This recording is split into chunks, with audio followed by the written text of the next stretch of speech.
A very varied group once again of some full race saloons, and to call the action, let's head up again to Scott Woodwis. Thank you, Richard. And yes, before racing gets underway, hopefully one of the spring to Bernard Cox, somebody who was very well respected within British motorsport over the last 30 to 40 plus years. Very respected person within BRCC, and I know he's been battling some unfortunate health problems in his last few years, but a very sad loss to British motorsport and of course to BRCC. And our thoughts go to Annie and all of his family and his friends and colleagues that he worked with and was friends with over the last few decades. We will certainly miss him very much. Excuse me. So, moving on to today's racing, as I'm sure, just as Robert yesterday, I'm sure the one thing that Bernard would want more than anything else was us to carry on racing in his honour, and that's exactly what we're going to do for this afternoon. The first of this afternoon's races is going to be, as Richard rightly said, for the Track Attack Race Club. This is their second appearance on a BRCC-based live stream, and it's their fourth meeting on a BRCC weekend. They were with us for the first time in 2021 at Mallory Park. They've also been with us at Alton Park and last time out at Snetterton, if you're watching the Snetterton live stream a couple of weekends ago. But they're back out once again with, as you can see, a very full and varied grid full of cars ready to get underway. So this is pretty much a mix of French, German and Japanese cars, many of which are sort of very dotted around amongst the grid. You can see that predominantly a lot of the French cars which are in part of the Tricolor Trophy class, and the German cars which are part of the Deutsche Marks Cup, which also this season incorporates the Classic VW Cup as well, are towards the front of the field. The Nippon Challenge cars are darted in between as well. But you can see there's a couple of familiar cars at the front of the grid. One car that's on the outside of the front row we have already seen, which is Chris Bassett's Peugeot 306. But it is David on the front of the grid, a car which might look diminutive, but it certainly isn't when it comes to the amount of power and straight line speed that it has, particularly as we saw at Snetterton if you watch it a couple of weeks ago. So, on the front row of the grid for this mammoth 33 car grid is David Clark, who is in that little Renault 5 GT Turbo. Yes, I did say GT Turbo, not Renault 5 Turbo as in the Group B rally car. That car very quick in a straight line, and they're showing its pace by taking pole position by almost 0.4 of a second from the hero of the CMMC races that we had earlier on, being Chris Bassett in the Peugeot 306. Watch for his car to fly from the front row of the grid. The second row is the silver VW Corrado of Ken Lark, starting on the inside of row 2. Alongside him is the red Renault Clio of Nick Gwinnett, who's a Track Attack Race Club regular. Third row of the grid is Chris Adams, who's in his Andy Thompson, who's in his Seat Leon ex-old Super Copper, and he will start alongside Chris Adams and his Volkswagen Golf on the third row of the grid. Row 4 is Robert Buckland in his Renault Clio 172, followed then by Andrew Neal in his Peugeot 106 Rally, one of my favourite cars on the grid. Quite a potent little machine that is. Running up the top 10 is Track Attack stalwart Tony Hunter, and he starts alongside Matthew Hollier, both in a pair of Renault Clios to round out the top 10. Next it comes Charlie Heatley in his Mini Cooper S on the 6th row of the grid, alongside Bradley Thurston in his Renault Clio in 12th. Row 7 is Mark Shepherd in the Deutsche Marks Cup entered VW Vento VR6. That's one of the Classic VW Cup entered cars. Alongside him is Michael Bland in his Peugeot 306, the Greek car that you'll see back in the 40 grid. Donald DeVar comes next in his brilliant little Volkswagen Golf Mark 1 GTI.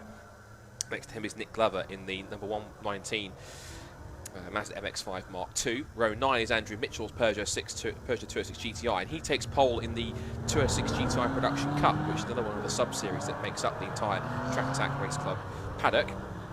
He starts up on the 9th row alongside Harry Scott in one of the two new Audi TTs which they're putting together for the TT Challenge, which is one of the new series they're bringing in as part of the Deutsche Marks Cup this year, but hoping to expand it to its standalone sort of category within Track Attack in the next couple of seasons.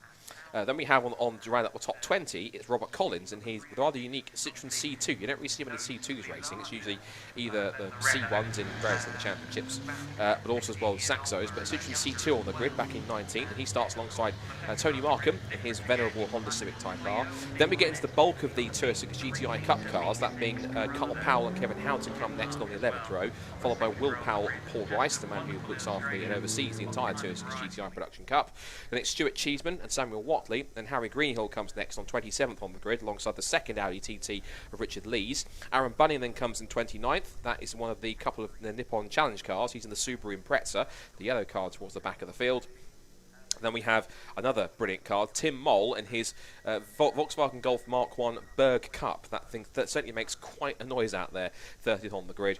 But it's Chris Farr and Rich Hockley, who Chris Farr didn't set a time in qualifying, and neither did Rich Hockley, who we're also hoping to have as a late entry, who did appear in qualifying briefly, Team Hard Team Boss Tony Gillam, who was in his Volkswagen Golf car, which is on VW Racing Cup spec, but it looks that I'm afraid whatever problems he had early in qualifying means not only is he not able to complete a lap, but it might even take the start. I've also noticed that the Andrew Neil Peugeot 106 Rally has gone into the pit lane and straight down towards the paddock, so unfortunately whatever troubles he's having is something that can't be fixed in the pit lane, and he's gone straight on there. Either that or he just didn't want to race, but I imagine it's more technical problems rather than that. So into the paddock he goes, sadly. So one less car than we would have had starting. Rich Hockley's Honda Civic is at the back, as is also Chris Farr's Peugeot, I think Peugeot 2X GTI. No, it's not, sadly. So Chris Farr's car's not there, and neither, I'm afraid, is Tony Gillam's car, as is also a space on the 8th spot of the grid for Andrew Neil. So Rich Hockley brings the Honda Civic into the place at the back of the grid. The green flag flies. Get set for the Track Attack Race Club. The first of two races today here at Brands Hatch. It is a Renault 5 GT Turbo and a Peugeot 306 GTI in the front row of the grid, but watch for the VW Corrado and the Clios behind it. Away we go. Not a great start for the Renault 5 of David Clark, but up towards turn 1, it is Chris Bassett in the 306 who leads. Ken Lark from the second row is coming up in the Scirocco into Paddock Hill Bend, but up the inside of him, in the Mark IV Golf, is Chris Adams, the blue car with the white bumpers. That's up to P2, so two of the Classic VW Cup entrants are already up into second and third. Nick Gwinnett is down the outside of Polster to David Clark, who's trying to get back in the positions that he lost off the start. Also in there we can see Robert Buckland in the 75. That's the two-tone blue and red Clios that come down the hill. Also Tony Hunter with the bright white number 1 car is in there. He's battling with car 9, which is Matthew Hollier. Oh, and off the road to Nick Gwinnett. That's true problems for him already. Now he's either got technical problems that's forced him off the road, or he's simply just outbraked himself and he's trying to wait for an avenue back onto the road. Hopefully he gets back in the race, but if there is trouble for him, that's another car that's hit problems only on the first lap.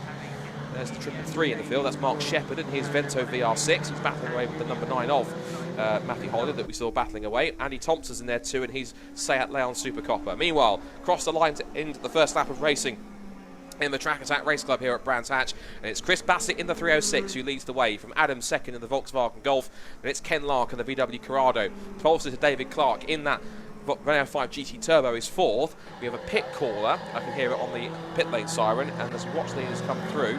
There goes Buckland and Hunter. The pit caller on my timing screen is Donald DeVar in the Volkswagen Golf GTI Mark 1. So problems for him as well. So that's unfortunate, but he'll hopefully get back out for race 2, or at least continue in the race if the problem can be solved quickly. As the field folds its way through, there goes the Peugeot 306, the green car. That is, through the order, that is Michael Bland, it looks like, so he's in the mix as well. Tony Hunter's on the move. He's up the inside of David Clark in the Renault 5. And the Clio slips its way through. Oh, little kiss there as he goes through.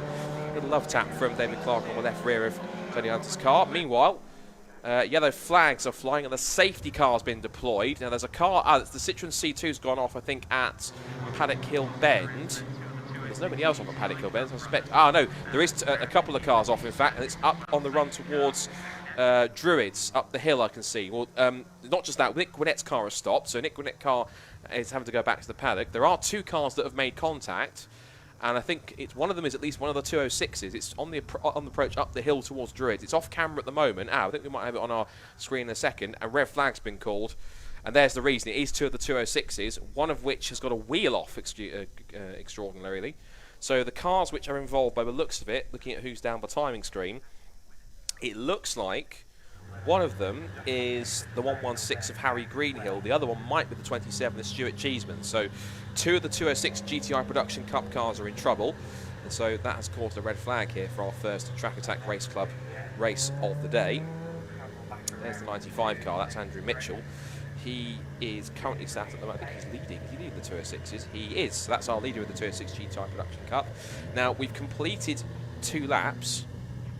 So that means that the red flag, it means I think what they'll do is usually when they've completed 2 laps, it's then what order they're in at the completion of 2 laps that will then see the grid restarted. If you have a red flag within the first 2 laps, before the second lap's completed, the grid then goes back to its original starting positions as they were set in qualifying. But because we completed 2 laps, it will mean that both Bassett and Adams will be on the front row of the grid. Bassett will be this time on pole position, so on the other side of the front row, and it'll be Chris Adams who will be a row further forward, starting on the front row alongside him. Well, there's Nick Gwinnett having a look underneath the cars, just wondering what on earth went wrong, but he's now going to get himself back to the paddock, and if he can get that car fixed for race 2, hopefully we'll see that red clear back behind him. There's one of the Audi TTs going past as well. So as we said, the Track Attack Race Club is made up of several collective little categories and series all together onto one grid. So you have, for example, for the French cars, you have the Tricolor Trophy. For the Japanese cars in the field, you have the Nippon Challenge. For the German cars, you have the Deutsche Marks Cup, but as I mentioned, that also incorporates the Classic VW Cup contenders who have joined Track Attack for this season. And you also then have a couple of others. You have the 206 GTI Production Cup, which is purely for the identical 206 GTIs that you see in the pack. And also, as we mentioned, there is a TT Challenge in the works, where 2 of those Audi TT cars are on the grid and getting some mileage in ahead of a few more joining, hopefully, for next season. So the cars have now been pulled to a stop on the pit straight, so they'll now start to work their way back into position, and we will see what order they put them into based on where they are on the grid. So that's interesting. So even though we completed 2 laps, looks like they're gridding them back up, but they are putting them back together in the order they originally started. So Chris Bassett then will be on his own. At the moment, I suspect he'll be on his own at the moment on the front row of the grid. I think he will get David Clark with him in a second as well, because he will trickle down, and yes, he will. So instead of everyone starting where they finished on the second lap, we will get everyone restarting again from where they were originally. So David Clark gets a chance to redeem himself after that less than ideal start at the front of the field when the lights went out, because Chris Bassett was able to beat him away in the 306, and then the 2 VWs also swamped him down towards paddock, that being Ken Lark and Chris Adams. So he'll get a chance to try and hold on to the front positions as best as he can. So the cars that we're going to lose, of course, looking back at the grid, is we won't have Nick Gwinnett, who would have started from fourth on the grid, so he'll be missing. We won't also have 2 of the 206 GTI Production Cup cars, and that will be back in 25th place Stuart Cheeseman and 27th place Harry Greenhill. So those 2 cars have been recovered just up the hill. I've got a bank of all the camera shots available. You can see it here. The incident is kind of hidden by the trees, unfortunately. So the position that we've got is, and also with our camera down at Druids, it's just out of shot of that as well. So this is the best view we have of it. But of course, if there's any work going on, then of course it's best to leave the marshals and the recovery crews to do their work whilst they continue on.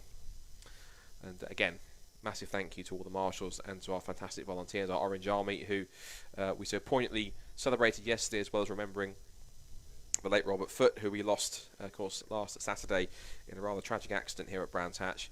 So there was a wonderful tribute with the lap of honour, with the 2 rescue units, the medical car and the Jaguar safety car we have here heading around. The Jaguar safety car had an orange flag flying out of the window in tribute to Robert and also all of our fantastic marshals and volunteers. Now there's that's the Citroen C2, and unless I was seeing things on the little area on the car, that's got quite a damaged left rear corner on that Citroen C2 as it went past. Just looking out of the window, and that car's got a very damaged left rear, and I suspect possibly it might have been involved in some context with the 2 206 GTIs that are stuck up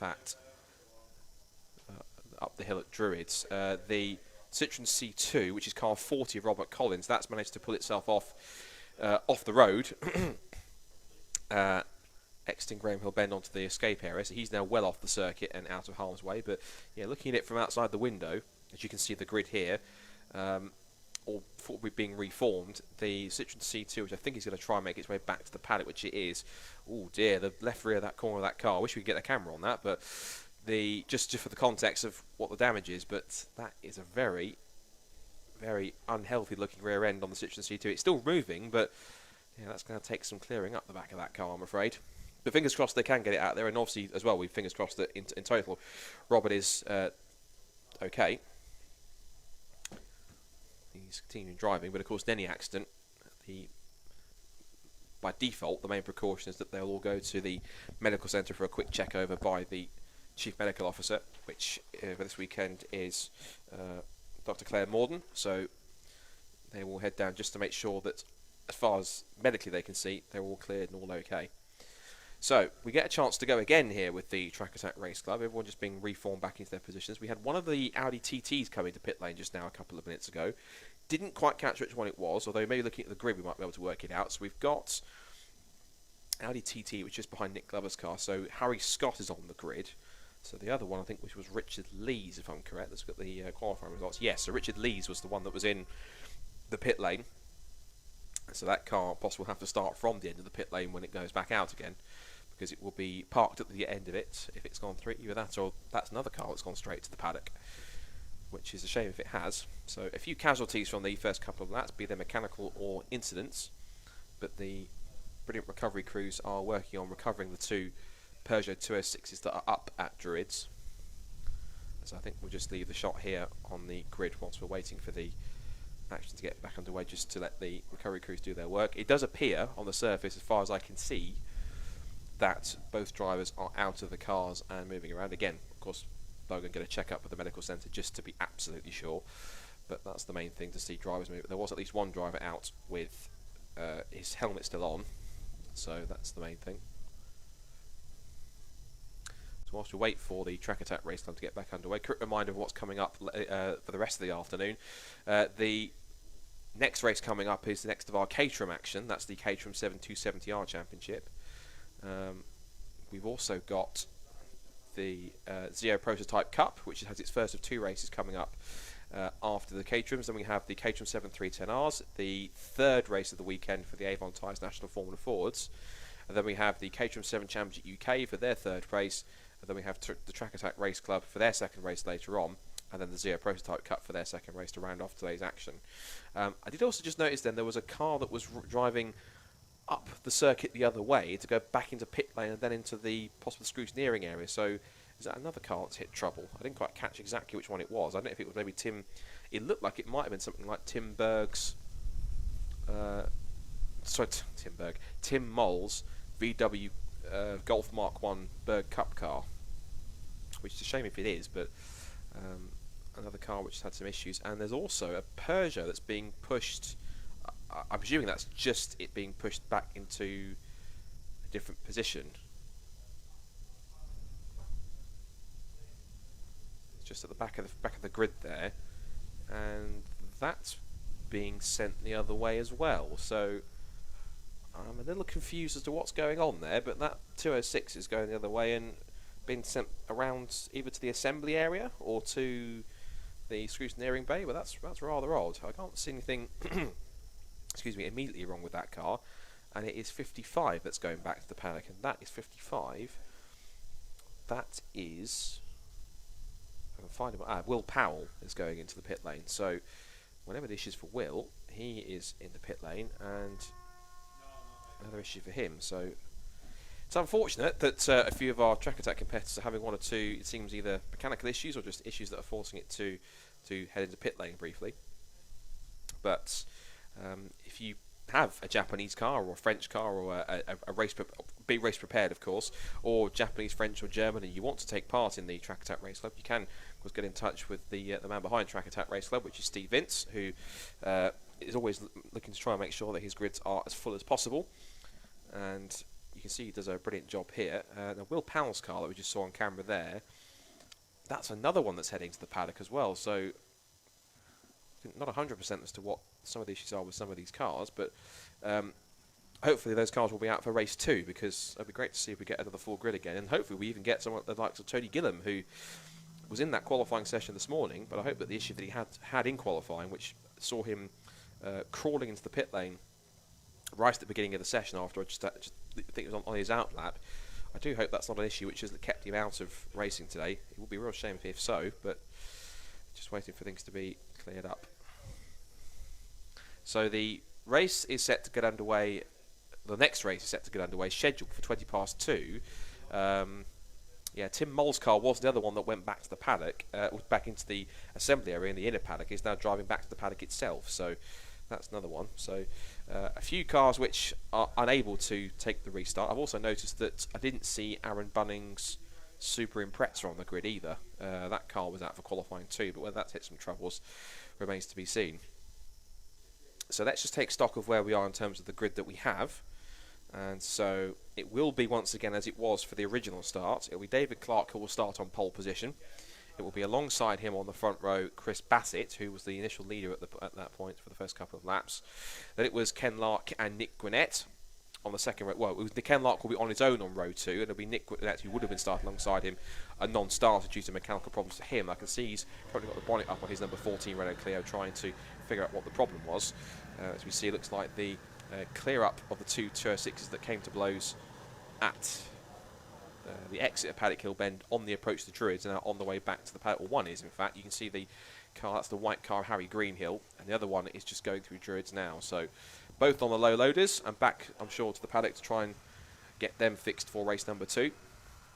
It is unfortunate that we've had a few cars that have hit some troubles, but we still have a strong enough grid, a very strong grid, ready to go again for the restart of race 1. So we're looking forward to that. The third row of the grid, as we mentioned, has got Andy Thompson's Seat Leon Super Copper and Chris Adams in his VW Golf. Then we have the fourth row, which would have had Robert Buckland and Andrew Neil. Robert Buckland is there, but Andrew Neil, whose car pulled off into the pit lane on the end of the formation lap, is not there, so his car's back to the paddock, I'm afraid. Tony Hunter and Matthew Hollier should be there next on the fifth row of the grid. I'm looking at my commentary box window. They are.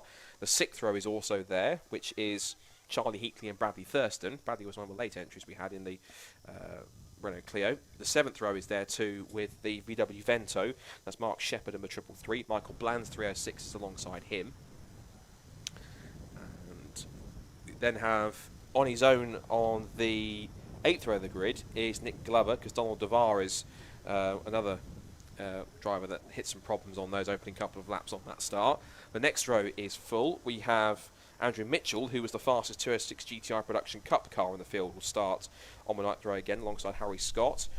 Then it was Robert Collins and Tony Markham, but we've lost Robert Collins because he had damage on the back of his Citroen C2, which means that the Tony Markham Honda Civic is on its own. Then next we should have Carl Powell and Nick and Kevin Houghton, which we do. Next one is then was supposed to be Will Powell and Paul Rice, but Paul Rice is there. Will Powell we saw go back into the pits is not. Stuart Cheetham was involved as part of those two 206s in that incident on the approach to Druid, so he's not on the grid. But Samuel Watley should be, which I think he is. We're also missing, I'm afraid, Harry Greenhill, but Richard Lees is on. Well, Richard Lees should be on that grid behind him as well, but unfortunately it looks like he's missing too. Aaron Bunning and Tim Moll are two non-starters on that one. Chris Farber we're looking for as well, who is another one that's missing. Rich Hockley is alongside on his own towards the back of the grid. And then Tony Gillam, as we said, who had those issues in qualifying, who didn't make the start for race 1, but hopefully he will be out in time for race number 2.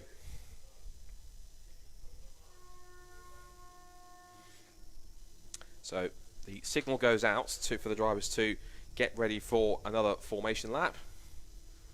And once again, it will be Renault and Peugeot on the front row of the grid. The Jaguar RunYourFleet.com safety car is just been making a run around to make sure that the area down where we had the incident is clear. Totally clear and ready to go. I did see down there checking the scene of the incident. We had one of the clerks of the course, Rob Briggs, just down there on site just to make sure that everything was working to plan and a-okay. It seems to be. So with everything cleared up from our incident at the run up Halewood Hill towards Druids, we are getting set then for a restart. As you can see on the clock, it will be a 10-minute restart, so 10 minutes for the race.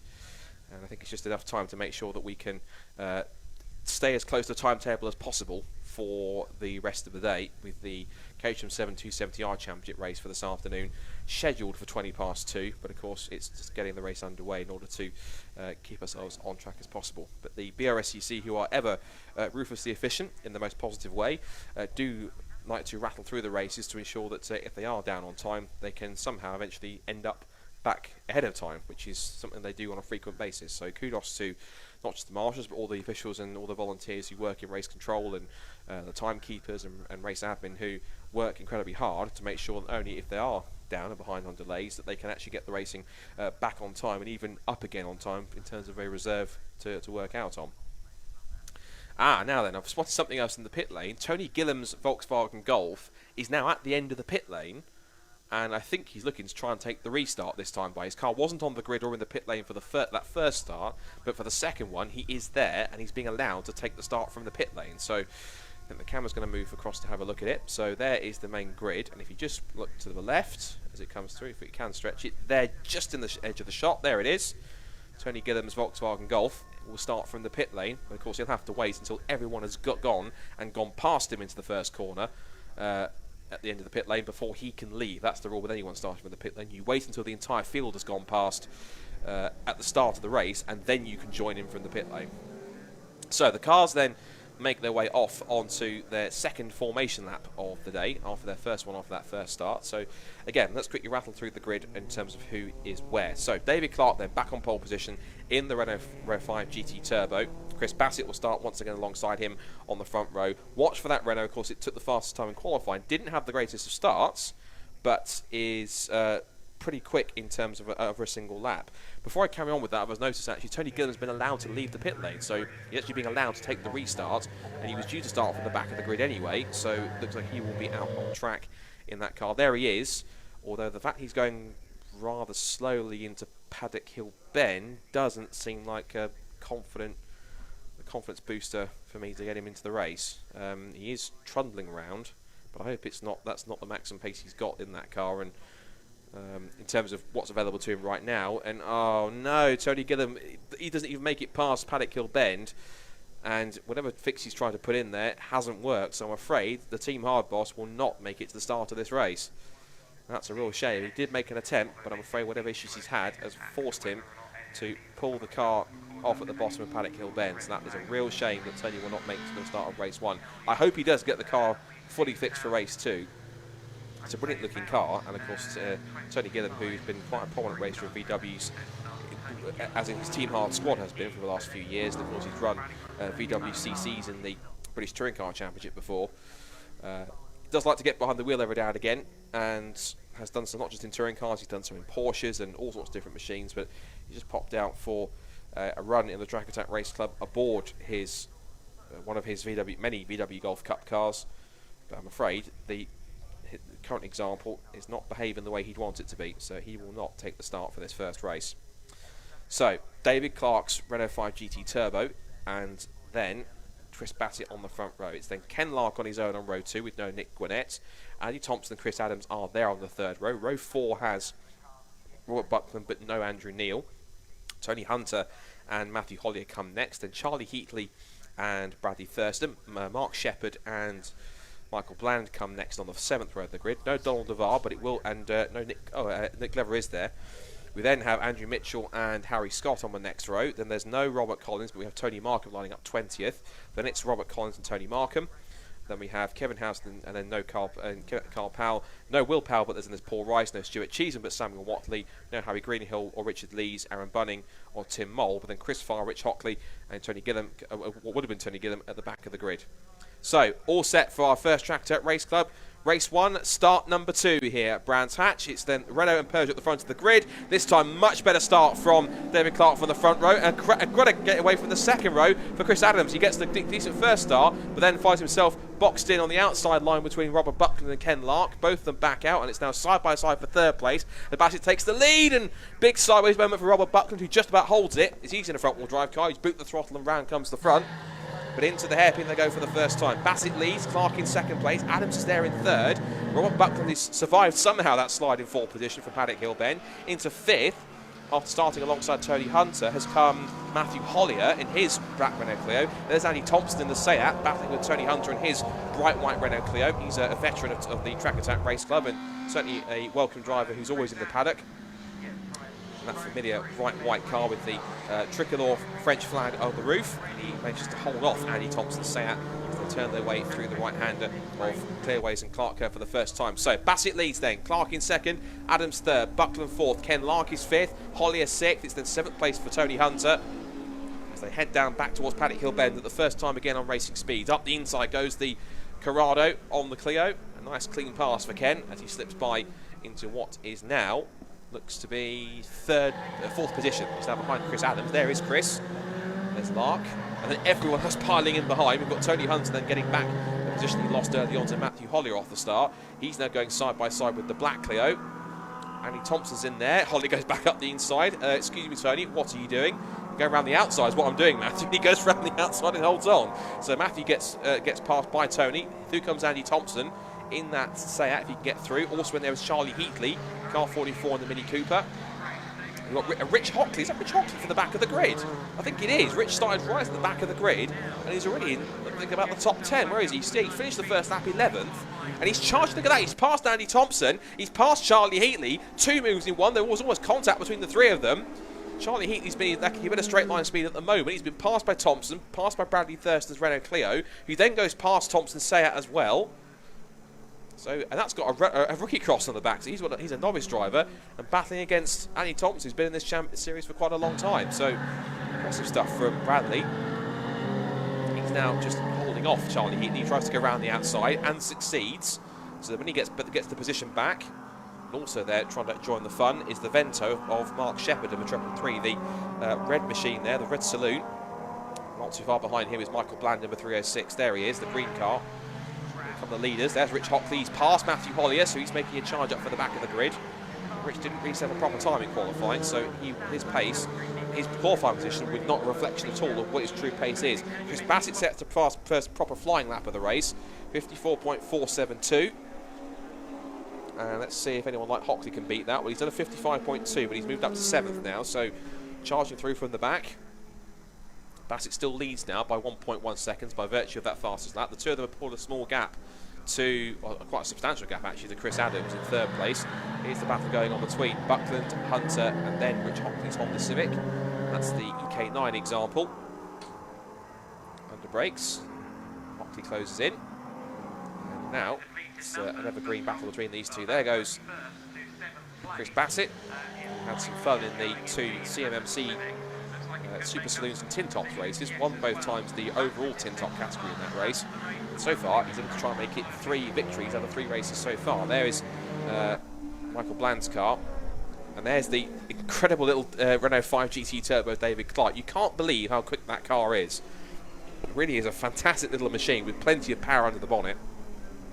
Currently proving so, being top in it's second in overall and in the A class for the Triple R Trophy. So those two then turn their way through. The gap is now 1.3 seconds, as it was another fastest lap for Chris Bassett on that time, 54.457. Then the gap back to Chris Adams, who's been caught by Ken Lark, so the Golf being closed down by the Corrado. Meanwhile, there goes Rich Hockley up the inside of Tony Hunter. So the dark blue Civic past the white Clio into what is now 6th position. So he could break the top 5 here. Of course, remember, it's a shortened 10-minute race rather than full 15 because of the stoppage that we had for the incident between the two 206s on the approach to Druids. So 3rd place overall might be possible, given the fact that he's one of only 2 cars in the category. And I think he's the only car that's actually still racing, given that Aaron Bunning's Subaru Impreza didn't take the start. He's pretty much going to be dominating the Nippon Challenge. So Hockley then has passed one Clio in this duo. Now he's after the other one as they go up the hill towards at the top of the hill.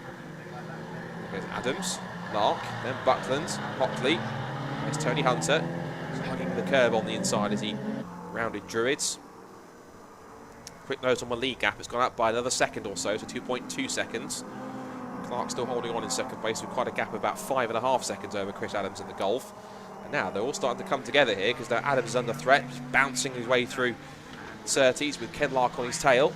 And we've got Buckland, Hockley and Hunter are all closing in 2, so we're going to get a scrap here between 2 VWs, 2 Clios and a Honda Civic. Nice little battle between these 5 essentially hot hatches. And they sprint down the pit straight together. Hockley lining up a move on Buckland, used the straight line VTEC grunt of that Honda Civic to power his way through. He's now up into what is now 5th position. Next target, Ken Lark in the Volkswagen Corrado. So he will close in. And Ken, probably didn't see him coming there, just up the inside he goes, and Rich takes another position. So that's 2 positions made in 2 corners. Buckland tries to go with him. Ken Lark shuts the door and slots in between them. Buckland thinks, right, can I go up the inside? He thought about it, but wasn't quite able to get through. There goes Chris Bassett in the 306. There's David Clark in the Renault 5. And now we wait, because we wait for our 3rd place battle, still headed by Chris Adams at the moment. Hockley then is quickly onto his tail, with Lark, Buckland and Hunter all in pursuit as well. Lark a little wayward off the apex, but now that might allow Robert Buckland to sneak up the inside in the Clio. And now it's Germany versus France here. This is the straight line power advantage between the VR6 engine Corrado and the 2-litre engine Clio. There goes David Clark in the Renault 5 GT Turbo as he heads back up towards Druids. His gap to Chris Bassett is now 3.7 seconds. And meanwhile, just behind them, I've seen that the move for Rich Hockley was completed, as Chris Adams is now down to 4th, and it's Rich Hockley in the mix. So here they come down the hill then, and it is the Civic in front of the Golf. And you can see Robert Buckland's also trying to get past the Golf as Tony Hunter makes the move himself on Ken Lark. So Ken's dropped down now to what will be 7th place overall, but he's still, at the moment, he's still one of the 2nd place car in the Deutsche Marks Cup, so he's doing a grand job there behind Chris Adams. 2.5 minutes to go on the clock. They come back down the pit straight. Rich Hockley's lap times. Look at his lap times last time by. He did a 55.239. Now he's got some clear air. His gap between Clark and Adams last time was it 5.5 seconds. I need to quick refresh my timing screen because it doesn't look like it's fully taken into account all the moves, because it's showing that Hockley is behind Buckland, but that's not true. Hockley is now ahead of Buckland. You can see it visibly on the screen. And Adams is now down to what is now 5th position. So there's been some changes, but the TSL timing screen's not quite updated itself yet. So we'll keep an eye on any changes for that. So there goes Tony Hunter with a move up the inside into Surtees, and through goes the Clio on the Golf. And not too far away, you can see in the background Matthew Hollier's black Clio coming under pressure from Andy Thompson in the Seat, so that's a move. Meanwhile, there goes Chris Bassett. He's now lapping amongst some of the 206 GTI production Cup cars, which that group of cars has been steadily growing. I think they had their biggest entry to date at Snetterton, where they had 16. There they are. Fairly cost effective, these cars. They're about roughly, so you can do a season racing, I think it's just the car or including race engines, around about, believe it or not, £5,000 or £6,000. So very cost effective cars, these little 206s, and they do seem to be growing in numbers. There's another one of them as Chris Bassett glides his way past. So one Peugeot takes another. So the 206 lets through the 306 as Chris Bassett turns his way in. Looks like he's a local driver with Print Kent as the sponsor, so certainly enjoying himself at what appears to be his home circuit. Across the line he goes. We're going to have roughly 50 seconds left on the clock, which I suspect will mean we're on the last lap right now. So Chris Bassett turns his way into Paddock Hill Bend for what we should think is the last time. And again, after having a pretty decent run of the tin tops with the CMMC boys back in the track attack, he certainly used all that extra running that he's had to good effect. He goes up the inside of one of the 206s, waiting now for David Clark's Renault 5 to come through. Here it comes. So he's still 2nd place, but 6.5 seconds plus behind Bassett, who's already out of Graham Hill Bend and now down to the Cooper Straight for the final time. But this car certainly is one of the cars of the entire series, this David Clark's Renault 5. You can't believe how quick something this small can be. But speaking of quick, this man's been quick all weekend so far. Chris Bassett will turn his way now out of Clark Curve for the final time and onto the pit straight. The clock has hit 0, which means he will come this time to the checker flag and capture the first victory of the day in the Track Attack Race Club. A victory for Chris Bassett in the Peugeot 306. He wins the first Track Attack race of the day here on the Indy circuit. 2nd will go to David Clark. 3rd will go to Rich Hockley. 4th will go to Robert Buckland. Oh, and there was a battle there with a couple of the 206 GTIs came across the line pretty close there. My timing screen for some reason is not updating itself, so just coming across the line, we've got the class winners in that sense, but we should have a combination of I think Richard Hockley should be 3rd, and it was a combination of Lark, Buckland, Hockley and Lark, Buckland, Adams and Hunter that came through from positions 4 to 7. But there's your winner, Chris Bassett in the 306. That's becoming a very successful weekend for him. 2 wins of the tin tops with CMMC And now a overall and Tricolor Trophy win in the Track Attack Race Club. Here we aim for one more later on this afternoon when they have their second to last race of the weekend. That was their second of the day. And of course, as always, a wave to the marshals for all their fantastic work. So well done to the excellent drive by Chris Bassett as he waves once more, and we'll head into pit lane and back to the paddock. I'm sure very content with his afternoon's work so far. So here's the result in the Track Attack Tricolor Trophy A class. So Chris Bassett wins that overall from David Clark in second place. It says Rich Hockley was third in the Honda Civic in Tricolor Trophy, but I'm not quite sure that's correct. So it should be Robert Buckland who was third. Then it's Tony Hunter, should be fourth in Tricolor Trophy. Thurston Bland come next. Chris Adams wins the Deutsche Marks Cup. So he wins from Ken Lark, Andy Thompson in the Seat Leon, Charlie Heatley fourth in class, and then Matt Shepherd in fifth. And because those cars which hit casualties in the early stages before the race began, and in the first couple of laps and that first start. The 206 class was won by Carl Powell. He wins from Kevin Houghton. Andrew Mitchell in third, he started on pole. And then it was Paul Rice and Samuel Watley, and we lost, unfortunately, Stuart Cheeseman, Will Powell and Harry Greenhill from that particular contest.